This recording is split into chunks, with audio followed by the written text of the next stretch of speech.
Dinesh ji, if whenever you are ready, I think you can. Yes, we can start. Yes. So, good evening, friends. We'll start off with a quotation from Richard Bates, Jonathan Livingston Seagull. He tells us that heaven is not a place. Heaven is not a place, and it is not a time. Heaven is being perfect. And it's a story about a seagull, so it's about flying. So he says heaven is being perfect, and that isn't flying 1,000 miles an hour, or 1,000,000 miles, or even flying at the speed of light. Because any number is a limit, and perfection doesn't have limits. Perfect speed, my son, is being there. So friends, let's start today's meditation.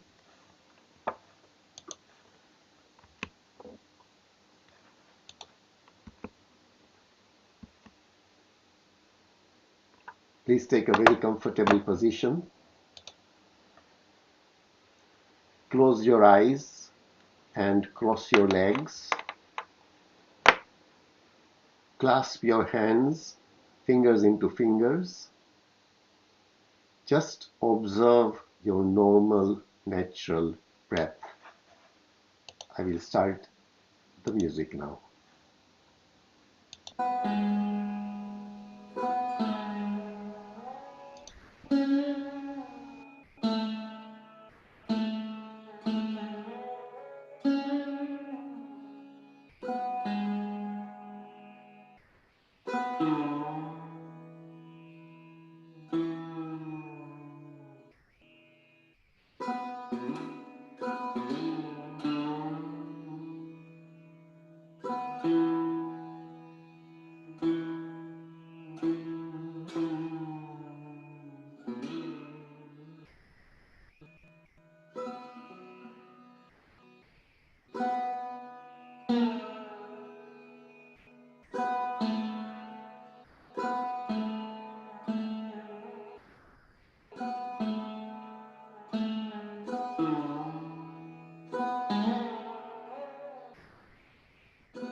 So now I'm gonna play the same bandish, but now we have a rhythmic exploration of it. So I'll be playing a bandish, which is also a tune in play that in 16 beat time cycle. That's called teen tar.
Friends, 1 minute left.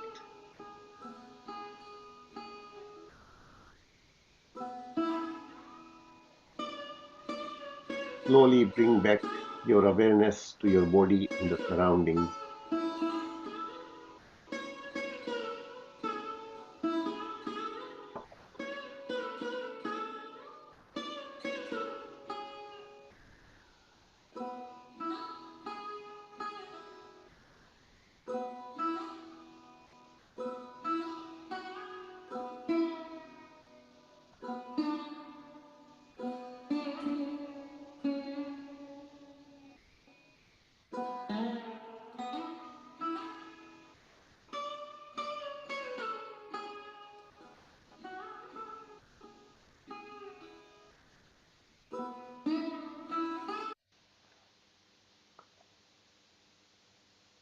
Slowly keep your fingers on your eyes for a few seconds. You may open your eyes or continue with the meditation if you are in deep meditation.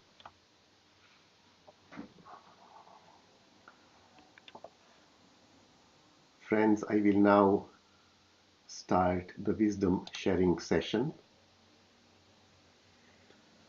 Last week, we looked at the first lesson in order of importance is to seek within. Everything is within. Whatever we are looking for, call it happiness, call it God, call it universal consciousness, enlightenment, everything is within. Today, we are going to look at the second lesson learned, which is stop trying to become, just be. In this second lesson, we are going to look at first the materialistic side of it, and perhaps next week we will look at the spiritual side of what this second lesson teaches us. I will start with a quote from Richard Bach again, Jonathan Livingston Seagull. It says, "To fly as fast as thought, to fly as fast as thought to anywhere, that is, you must begin by knowing that you have already arrived."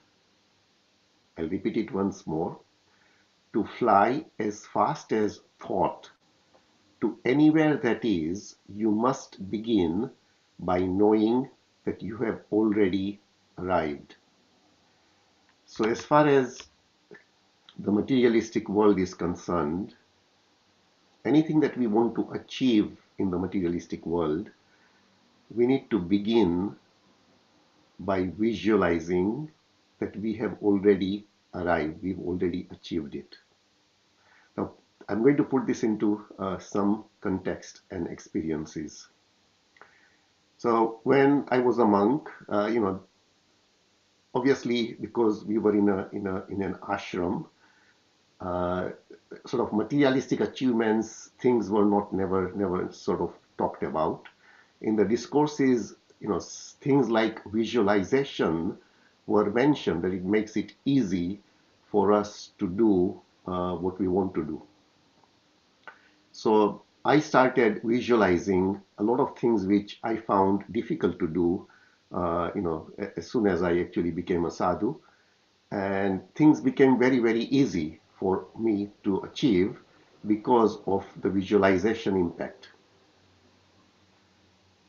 After 14 years of being a monk, unfortunately, due to certain circumstances, I had to leave. After leaving, if you can imagine someone who has been in a sheltered environment for 14 years, I had actually forgotten how to even fend for myself. Because in the ashram itself, everything is taken care of. You have never to worry about medical stuff. You've never got to worry about earning a living. Everything is provided for. So I had actually forgotten even how to fend for myself. in that similar situation, the other thing that happened was I had to actually stay in Mumbai for nearly 2 years before all my sort of stuff was sorted out and I could actually return to the United Kingdom. So I was somewhat alone in India. My grandfather had left India about 100 years ago, so we didn't have any, and even we didn't have any close relatives in India at all. So a friend of my brother, sort of, he said, Dinesh can actually stay with us. So I stayed with them for nearly 2 years. There was obviously a lot of support from my parents and my siblings from the UK. But if you can imagine, me being 40 years old, didn't have a degree, didn't have any really major qualifications. At the age of 40, I had to decide, what am I going to do with my life? The one thing, so two things really helped me. One was this concept of visualizing you're already there. That concept is very, very, very important. And the other thing that really helped me was the meditation that I had been doing for about 6 hours every day. So without having had a degree, without having any qualifications, I had to start life again, or start life at 40. So I started studying. First of all, I started studying technology because when I had left to become a sadhu, technology was in its infancy. And I studied hardware, I studied software, and I used to sit for exams. And I sat for about 50 exams in a very, very short period of time. And the other students who were with me were very, very young, fresh graduates in electronics, engineering, etc. And there were 23, 24 really bright, sharp candidates. And because of the habit of actually visualizing before doing anything, that I've already passed, I've already topped all the exams, and because of that visualization, I actually cleared about 50 exams in IT within a very short period of time.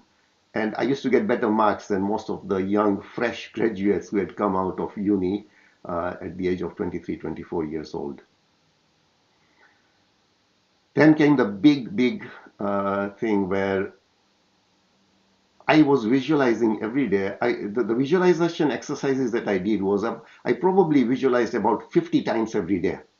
I associated visualization with a lot of the daily activities. So when I brush my teeth, when I walk down the stairs, when I walk up the stairs, when I go for my walk, so at least 50 times during the day I would visualize. And I understand in PSSM we call it manifestation. So I would visualize that I am already there. I've achieved this. Now, someone who didn't have a degree, who didn't have any qualifications, I hadn't completed my accountancy, I hadn't done anything. So then I visualized about my accountancy courses. So luckily, within 15 months, I was able to complete my CA. When I started going to the classes, the teacher told me that, Dinesh, you should not sit for two levels in one go. You will fail. You shouldn't be doing it. Take your time. And the confidence that came in with the visualization, I said, well, it's fine if I fail. I'll resit in 6 months' time. However, luckily, with God's grace, within 15 months, I cleared all the exams. So the reason why this really helped me was, one was the visualization. So seemingly impossible things in life become possible when you visualize with belief. And the belief will come in after we start visualizing regularly. The belief comes in that yes, it is within our grasp. And even whilst I was waiting for all my matters to be cleared so that I could return to UK, I started visualizing about the jobs that I will be doing and about the roles I will actually be playing, and within a very, very short time, within 3 to 5 years, everything actually manifested as I had been visualizing. So friends, it is important that if we want to achieve anything in life, it is important always to start with the end in mind. And it is important to start by thinking that we have already achieved what we want to do. And the more repeatedly we visualize that we have achieved, the easier it then becomes. Now I will go on to the spiritual side of visualization. It is more than visualization because that is what reality is. So we start off with an example. There was a Patel, a farmer, and he used to have his home, his sort of hut, and he used to have a farm, and he used to farm every day, come home in the evening, have dinner, and spend time with his family. Every day in the evening, he would feel that darkness seems to enter the hut. And he said, I don't want darkness in my hut. So he then decided one day that I want actually to fight the darkness and get rid of the darkness. So he called his sons and he said, today we are not going to let darkness enter our hut.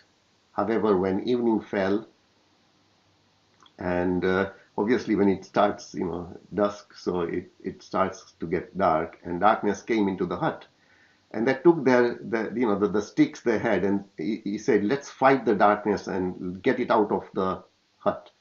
So all night they sort of fought with the darkness, and they banged a lot of the utensils, and a lot of things were broken in their hut.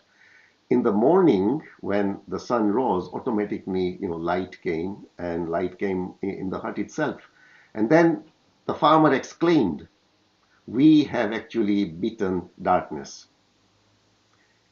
In reality, darkness is absence of light. So on the spiritual path, what we need to understand is the endeavors that we are doing. Are we trying to fight darkness, or are we trying to let the light shine? Darkness is an absence of light. So Swaminarayan and Enlightened Soul said, the soul which resides within the body, the soul which resides within the body observes both the attractive and the unattractive. It witnesses childhood, youth, and old age, as well as a countless number of other things. So if we look at our bodies and if we look at what we are observing everything, through our eyes and other senses. Then what Swaminarayan says is, however, the observer, meaning the soul, fails to observe its own self. The soul looks at objects externally, but it does not look at itself. Then the second paragraph is quite important. Swaminarayan says, the soul which resides in the body feels carnal desires, anger, and other vicious natures are attached to my soul. In this way, depending on which of the vicious natures is predominant in a person, he believes his soul to be full of that nature due to his association with it. We feel that I'm full of anger, I'm full of envy, etc. Then he clarifies this. He says, however, not a single one of these vicious natures lies within the soul. The soul has merely believed itself to possess them out of its own foolishness.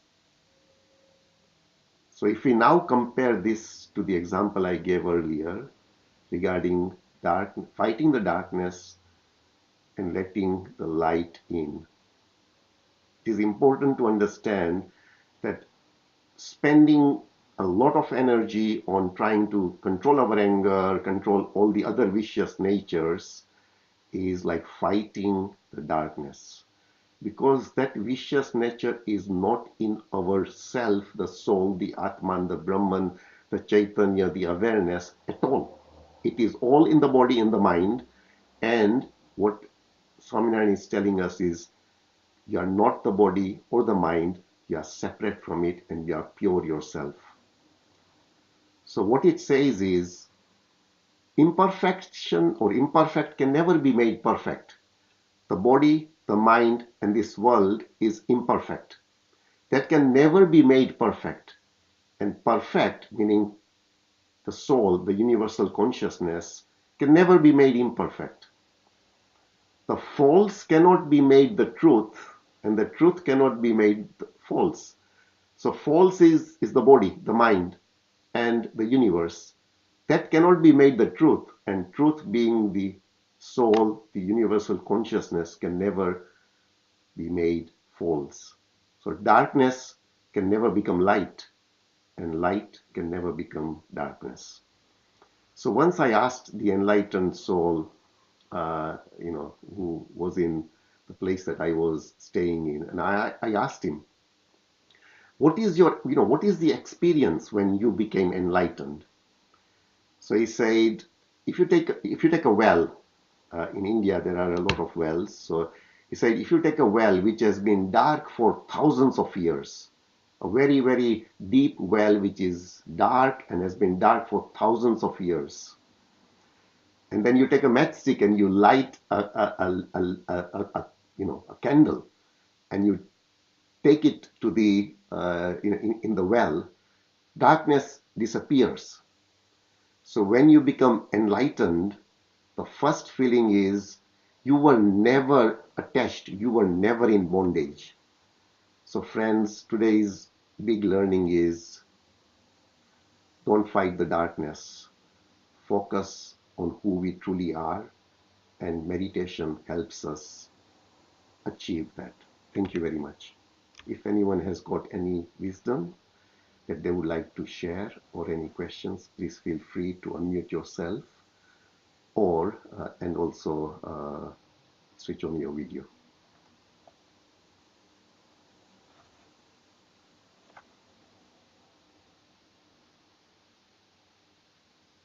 I probably stunned everyone into silence.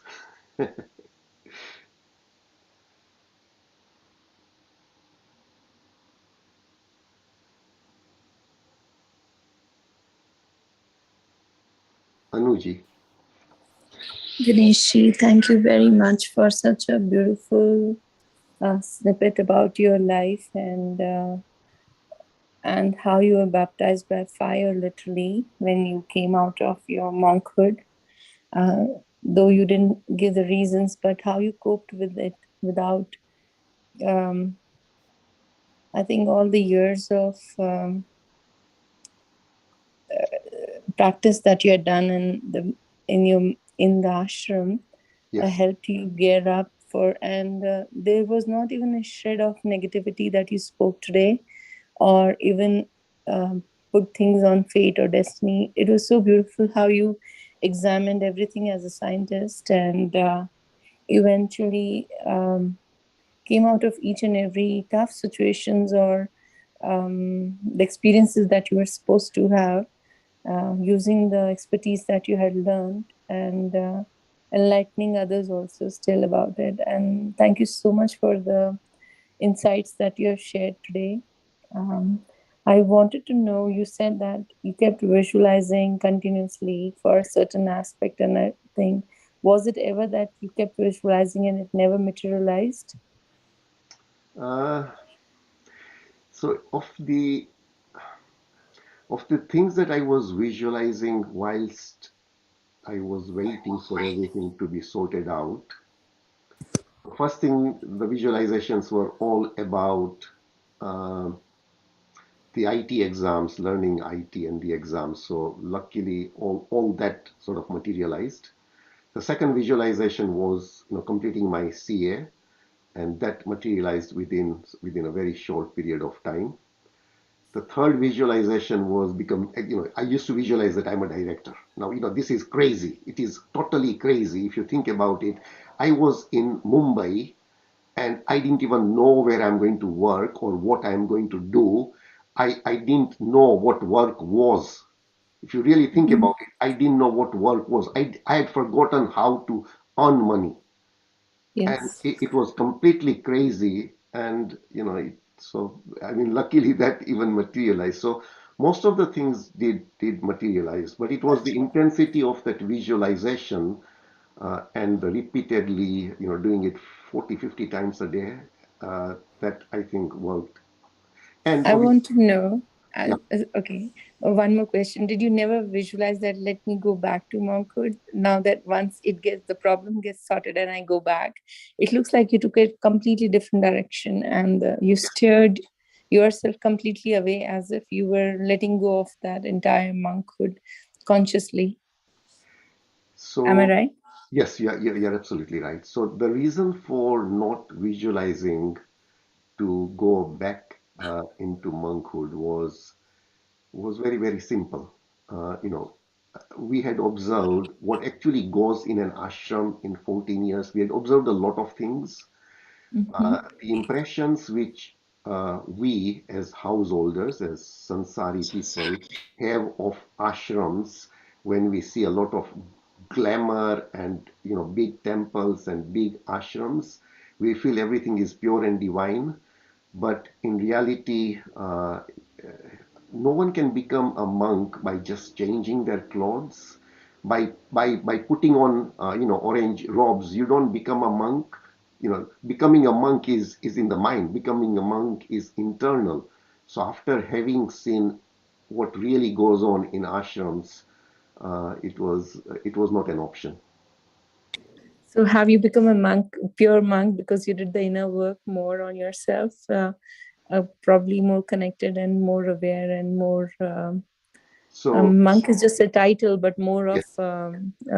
just a tag that someone gives you. But are you more? I think you are much more aware than being in the ashram, being in this materialistic world. You fought everything, not fought, you rowed your boat and you kind of emerged as a true seeker and you got what you were looking for, right? In both materialistic as well as spiritual sense, right? So if I, within, as I had mentioned earlier, so for 6 or 7 years of my life as a sadhu, I wasn't clear about spirituality. After having been in contact with this enlightened soul and listening to him, so at that time it was very, very clear that to to progress spiritually, or to realize oneself, you don't really need to be in an ashram. You don't need to be, you don't need to be a sadhu. Now, because of the decision that I had taken 6 years ago, 6, 7 years before, that I want to, I'm going to become a sadhu. I want to spend the rest of my life progressing, spiritually. So I said, now, I've already taken this decision. I have become a sadhu. I am a sadhu, for 6 or 7 years.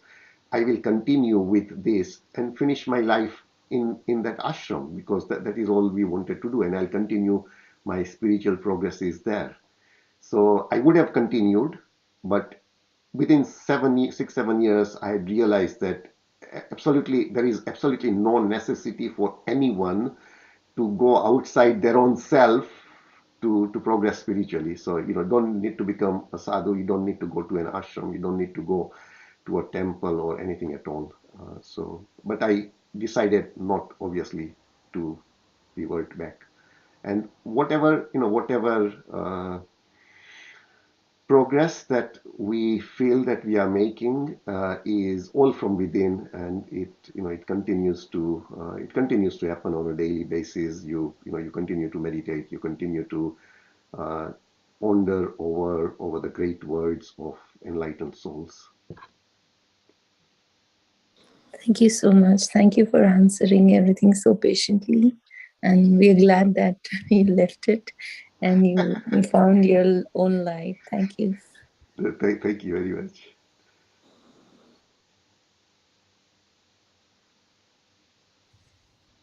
Diaji, you wanted to share? Yes, Ramji, thank you. Thank you, Dinesh. Like Anuji mentioned, your journey is very inspiring.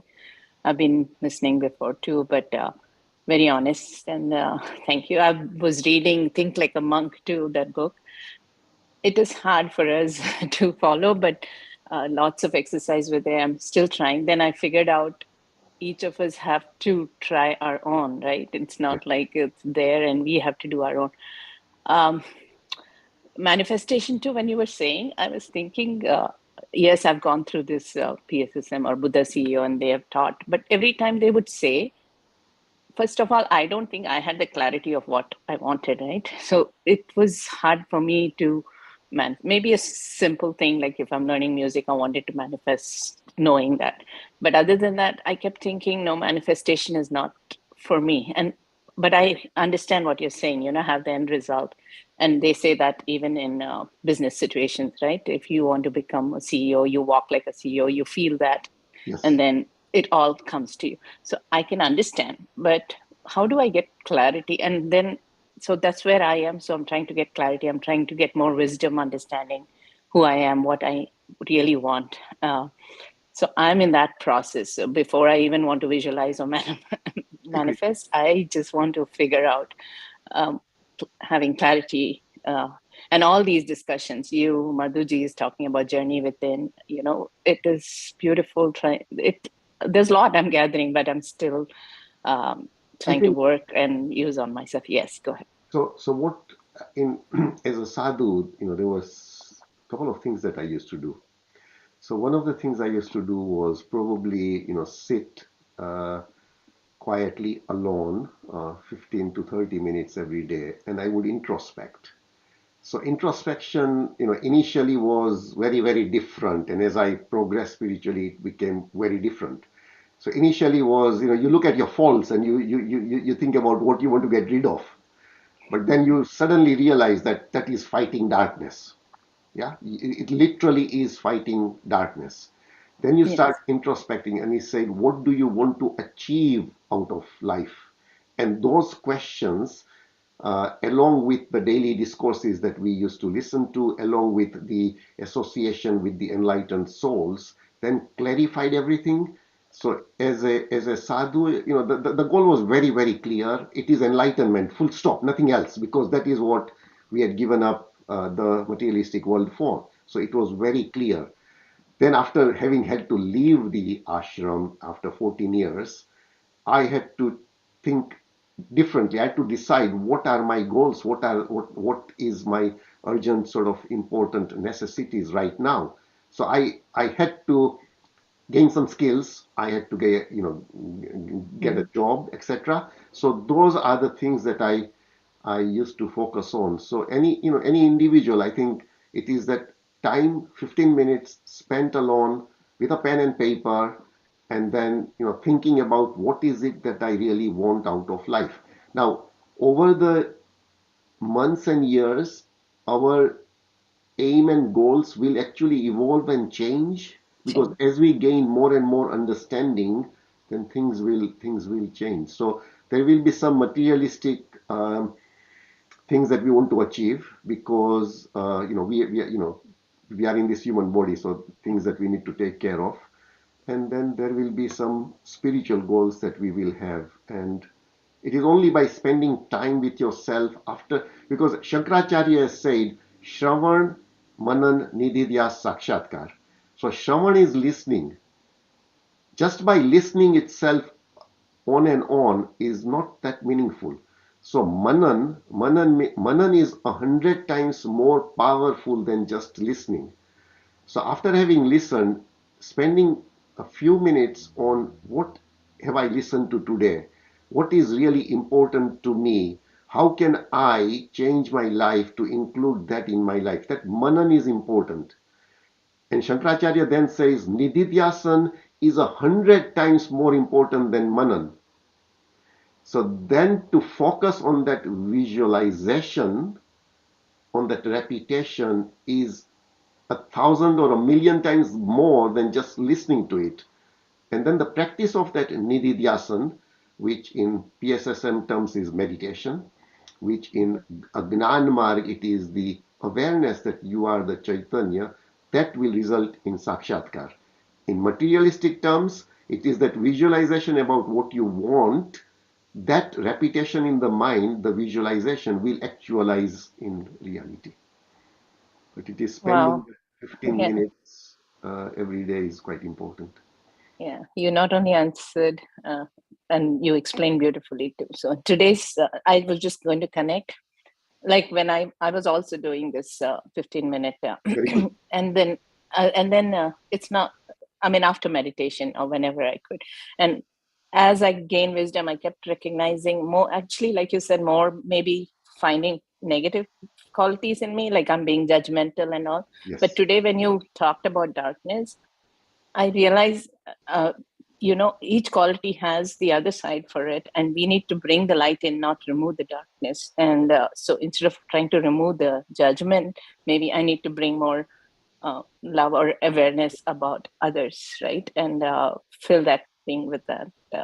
So great perspective. Thank you. Thank you very much. Thank you very much.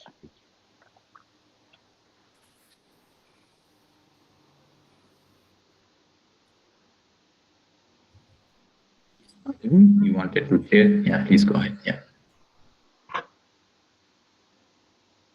Yes, Madhaviji. Thank you so much, Dinesh sir. It was a wonderful session actually, with the darkness and the light. I have one question. Like when you said that we are looking at the well for thousands of years, it's so dark, and when we lit the light, then it is lighted, Yes. and yeah. So I always wonder, like, to bring that light to the other person, how do we do it? It's always like, I mean, me and my brother always have arguments, and sometimes he's not able to understand me. I try to tell, Anna, please listen to me first, and he's not even ready to listen. So then where will I get him to that spark which I wanted to show him? So So, that's where I always keep asking myself, how do I lit them, or how do I get this light? I mean, let's look at the sort of worldly things, forgetting the spiritual for the time being. If I want to convince anyone about anything, then first obviously principle is I build relationships. Then the second principle is I build trust. So trusted relationships are the base of everything.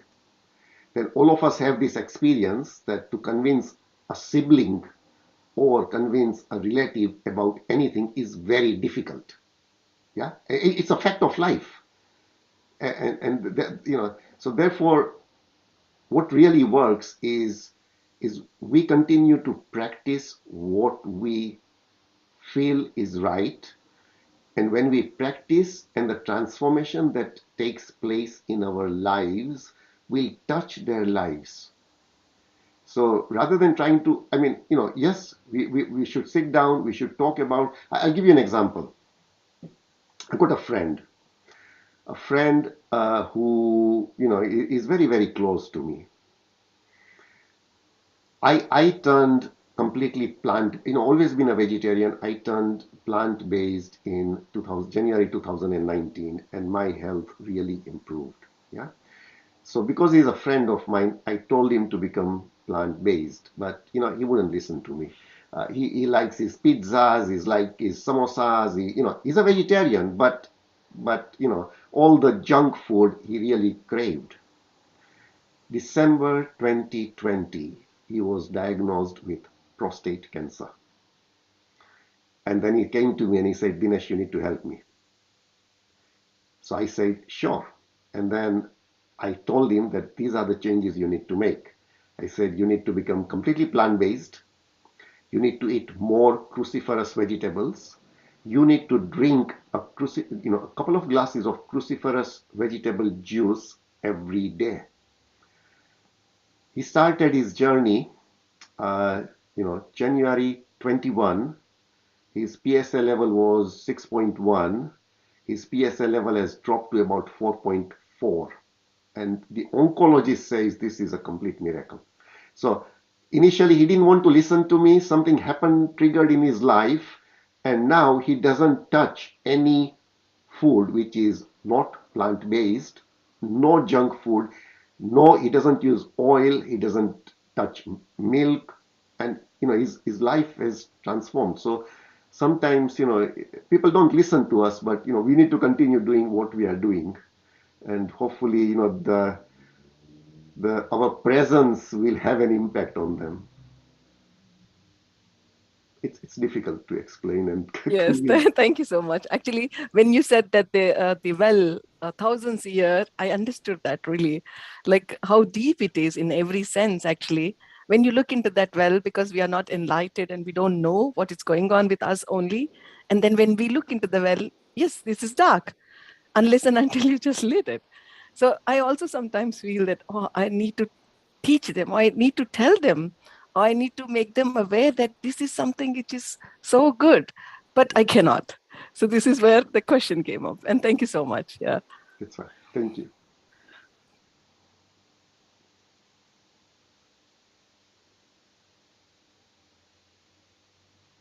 Yes, Rameshji. Wonderful session, wonderful sharings. And Dinesh, as you were speaking about stop becoming and just be, and while you were sharing a lot of things, a similar thing that I read in Immortal Talks, Lord Hanuman, he also speaks exactly the same. And the discussion was about arriving from one place to another. And he says, why do you think that you need to start here, then come to another point, then to another point, and then finally you arrive to your destination? That is a lot of energy, that is a lot of effort. You just always be directly where you want to be. So, with all these examples you have shared, I just reminded, I just remembered what he was also specifying. And yes, it is, it is easy said than done when we have never experienced it. But then once we experience it, it is so very easy. Very true. So basically, it is, we need to keep on hearing these experiences first so that it becomes our reality easily. And my turning point in many aspects was when I read the Joe Dispenza's book, You Are the Placebo. And before that, many other books, but then that was a big, big help in that aspect. So later on, yes, a lot of experiences that I did had in my life were also,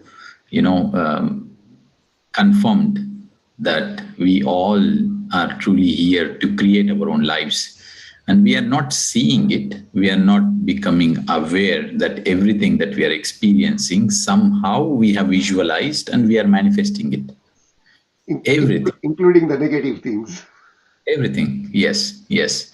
So as we become aware, we just shift the coin and then we experience exactly what we really would like to experience. So very beautifully shared, Dinesh.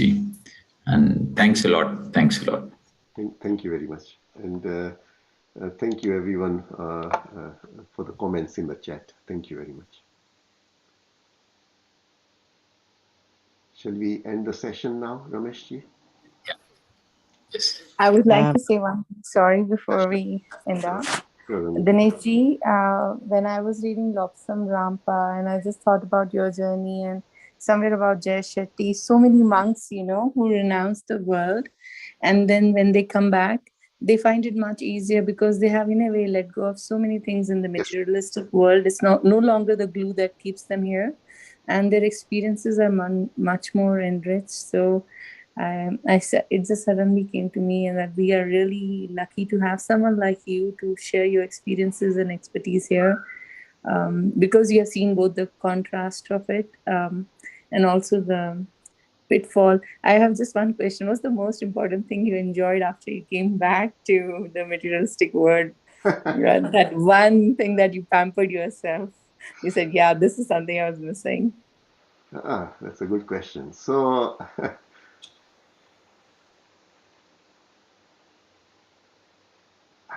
As far as food is concerned, I don't think there was anything that maybe my first no, I mean we used to have all the food in the ashram, including pizza. So I don't think there was anything. I think the first thing that I really enjoyed was when I first met my brother, and he had hired a car and come to collect me, and we met in Portugal. He had hired a car and he came to Portugal and to collect me at the airport. And I hadn't driven for 15 years. And I said, "Can you give me the keys?" And he gave me the keys, and I started driving after 15 years, right hand side. Yeah. So it's the opposite of UK, and it was Yeah. great. So I felt nice that I haven't lost all the skills that I had before I became a sadhu. Okay, lovely. Thank you so much. Thank you.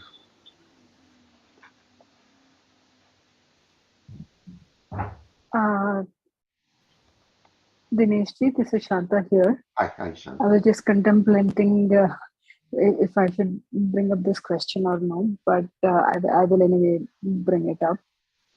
So this is about my cousin sister. So she is like 50 plus. Uh, Her family, everything is doing good. She has two kids. Both of them are kind of settled, working. She's also working, but um, right now she is in a dilemma whether she should kind of continue to work or literally my question is basically she she keeps complaining that she is lost. She has no idea what she should kind of go ahead and do. She should continue to work, not continue to work. She has not much of a passion left in working now. So she keeps complaining, what should I do? What should I do? I mean, like, there is no necessity for her to work. At the same time, she doesn't Understood. have that passion to continue to working. So she keeps coming up with questions and I don't have an answer. I think the important I, thing to understand is one needs. So I covered these holistic principles of health and longevity. One of the principles is having a meaningful goal in life. A lot of people, after you give up work, have a very, very fast decline in life because then there is nothing to look forward to. In work, we are, there is a discipline that is achieved. There is a mental challenge as well, however, whatever level, wherever we are, whatever we are doing. So, it would be good for her to find a passion in life that she wants to spend her time in. Otherwise, unfortunately, physically and mentally people decline very fast after giving up work. So that is something that I think she should sort of think about and consider before just giving up everything and then just being at home and there is no passion, and then it's things deteriorate, and we become very inactive, and which is not very good for physical, mental, or spiritual well-being. agree. I guess that's the biggest question she has is she doesn't know what she wants to do. Understood. So many things have changed, meaning she was like, I mean, we generally tend to work for the family. Our passions are most of the time killed at kind of, it's been suppressed for a long time. So the problem is she, at this point of time, she doesn't know what she really wants to go ahead and do. So she's So just I, like, I think I think uh, she should spend some time in trying to understand, hmm, what would give her meaning in life.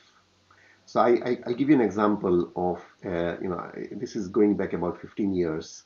There was a partner in the firm that I work for, and she was in a very similar situation. She said, "I've got enough money. I don't need to work.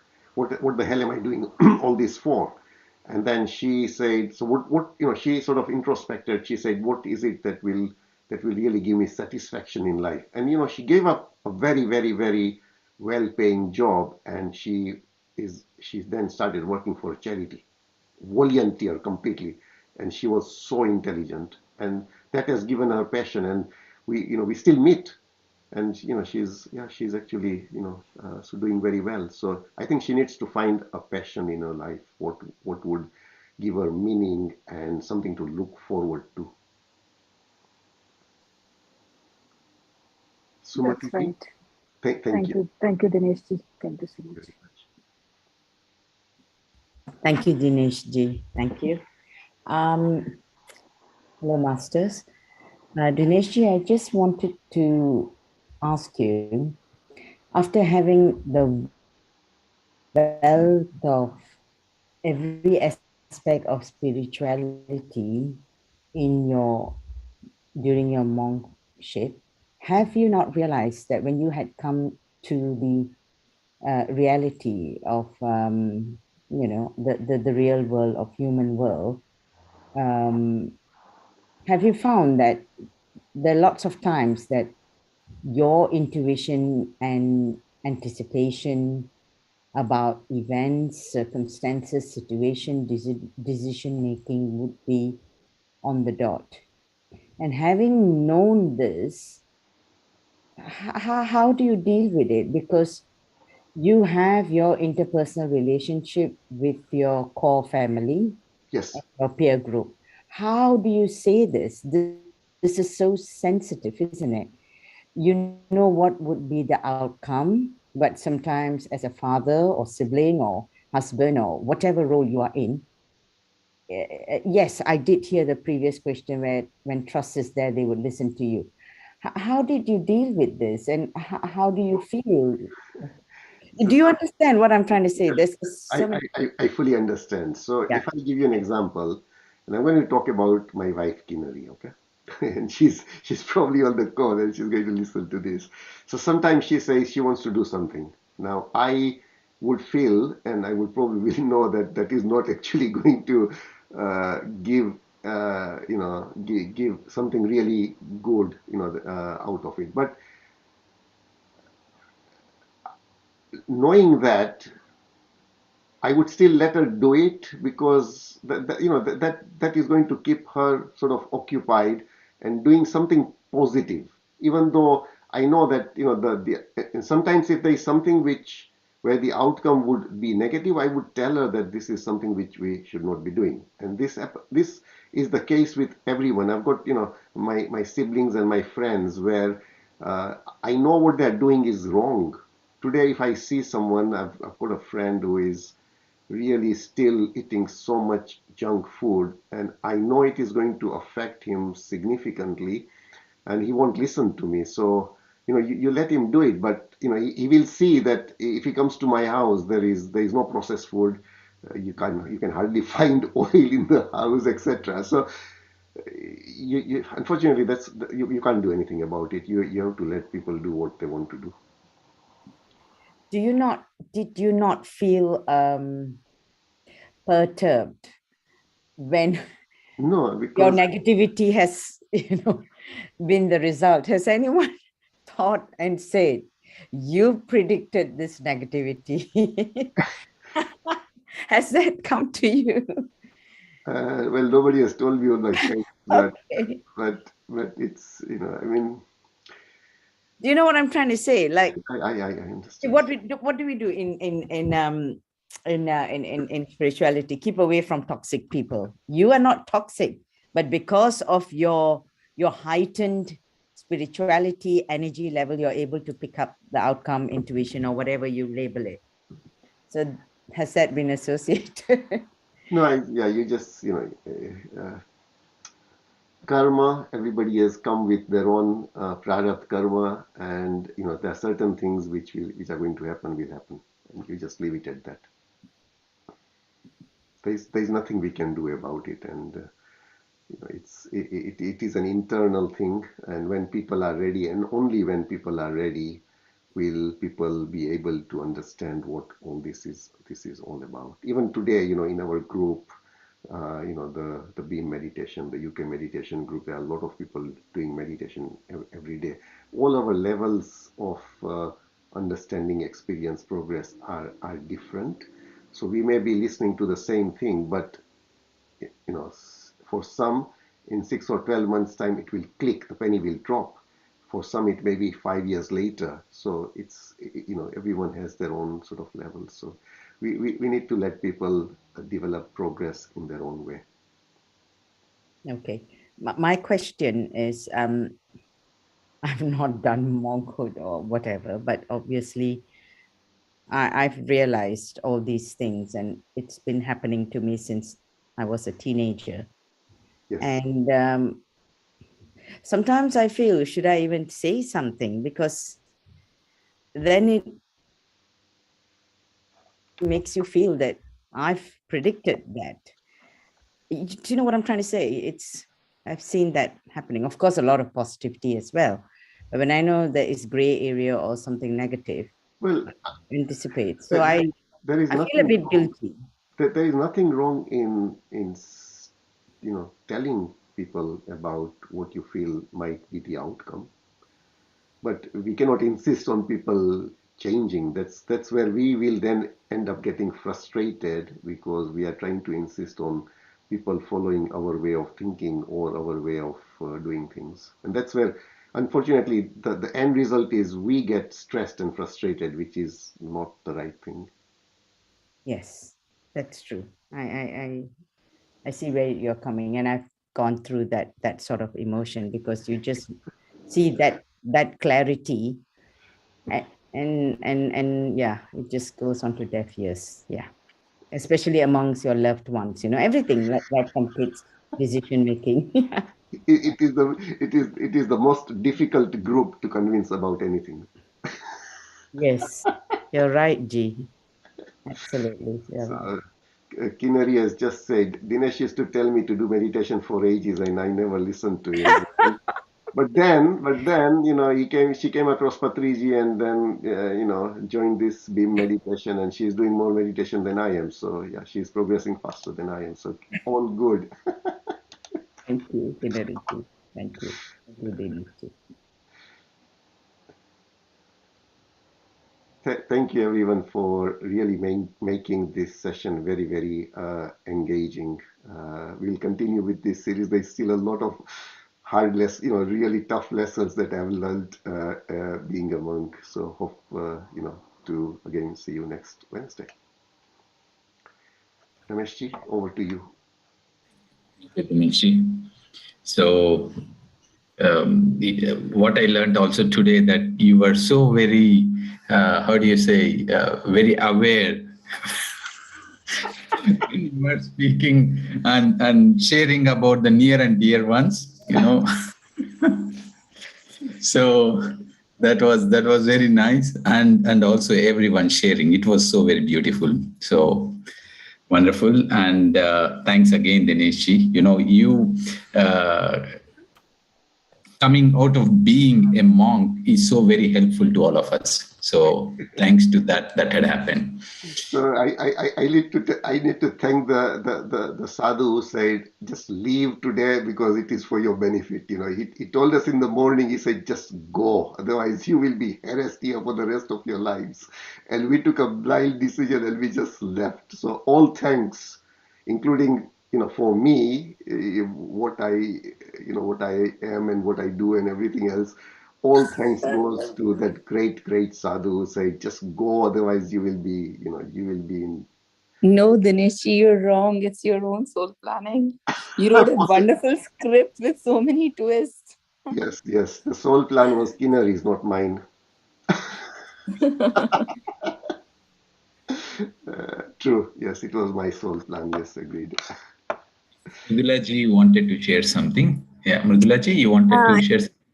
I know it's late for all of you, but I just wanted to share one quote from Ram Das, listening to everything.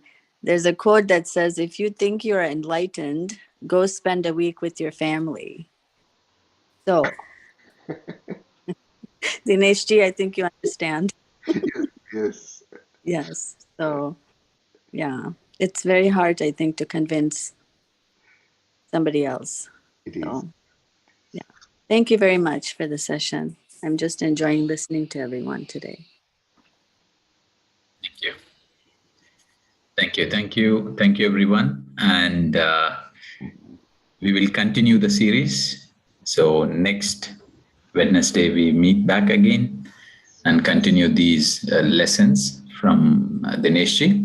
So till then, I wish you all a wonderful time. So like Dineshji had said, have the manan. So just contemplate upon what we have just listened, and connect to the light, bring the light in. So thank you, friends. Thank you, masters. And we meet back tomorrow morning, 6 o'clock, for a meditation session and the book reading. Thank you. Thank you, everyone. Yeah, bye-bye. Have a nice evening. Thank you.